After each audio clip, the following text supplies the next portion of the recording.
Let's do a full face of the worst rated makeup at Sephora. We're gonna start off with the worst rated foundation, and it is the Tarte Amazonian Clay. Actually, I don't think I've ever tried this, and I'm kind of scared because I don't think that this is my shade. I'm gonna add some bronzing drops in it just to darken it. What people didn't like about this is they said the formula is dry, it emphasizes texture. This is definitely full coverage, as you can see. I will say it does feel very thick. You definitely see what people are talking about, saying that it's dry. I don't notice it emphasizing my texture very much, but it is a foundation that feels heavy, and it doesn't really like melt into the skin and give you like that second skin foundation feel. Okay, this one actually shocked me because I used to be obsessed with the Milk bronzer stick. They're saying they don't like the scent or the size. I get what they're saying with the scent. I actually hadn't really noticed it until now. People also just don't like the blendability of the product. I personally haven't had an issue with that. I think they blend out really well. See, I feel like that took 2 seconds. I still just love this product, but I will agree the scent is kind of weird. First rated cream/liquid blush, the Benetint line Benefit. I actually used to love this product as well. People are saying that it's drying on the skin, it dries down too fast, doesn't last long, it's hard to blend. For me, I think that this product is like a beach product. Like, this is when I'm not wearing any makeup, I just want a little bit of tint on the cheeks, on the lips. But I think if I was doing like full glams, probably not a product that I'm gonna reach for. We have another Tarte product, and it is their creamy creaseless concealer. Once again, I actually have not tried this before. Complaints about this one is they say that it definitely does crease despite the name. Dry, too thick. I'll say I just don't like when brands label things as creaseless, because if you have like any wrinkles or any lines, you put makeup there, it's gonna crease. I don't think there's ever going to be a true creaseless concealer. Do I think formulas can help like minimize that? Yes. Okay, end rant. Okay, what I'm gonna say about this is I actually don't hate it. I think that they could have saved themselves some bad reviews if they wouldn't have marketed it as something that's creaseless, because you're setting people up for a certain expectation. Didn't live up to that. But I will say, like, I think it looks good. Kosas Cloud Set Powder. People don't like the packaging on this. They say that the product cracks, it dries out the skin, emphasizes texture, looks powdery. Honestly, I haven't used this in so long, so I need a little bit of a reminder right now. Okay, I do have to agree, it's not giving that like flawless blur that I want out of powder. Close, you can definitely see like my texture here. This is a bummer because I really like the loose powder that they have, so I hate to agree with this. Another product from Kosas, we have the powder bronzer. I've not tried this either, and I really love the powder blush, so I'm very surprised by this one too. People don't like the smell.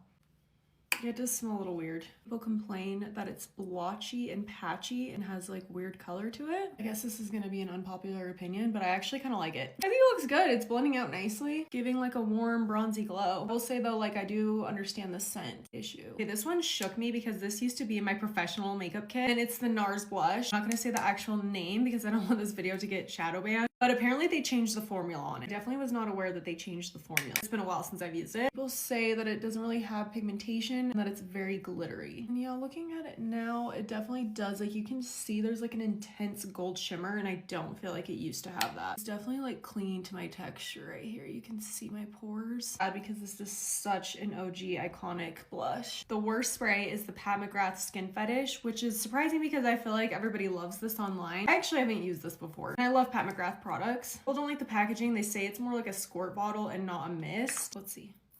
Yeah, I see that. Like, that is so weird. It really is like squirting. It's not like doing a nice fine mist. They say it dries down tacky and sticky. Definitely can like feel it on my face still. So worst rated eyeliner is from NARS. This is the Longwear eyeliner. People were saying that it makes their eyes burn, hard to sharpen, and that they changed the formula. Not gonna lie, I'm a little bit scared that people are saying it makes their eyes burn.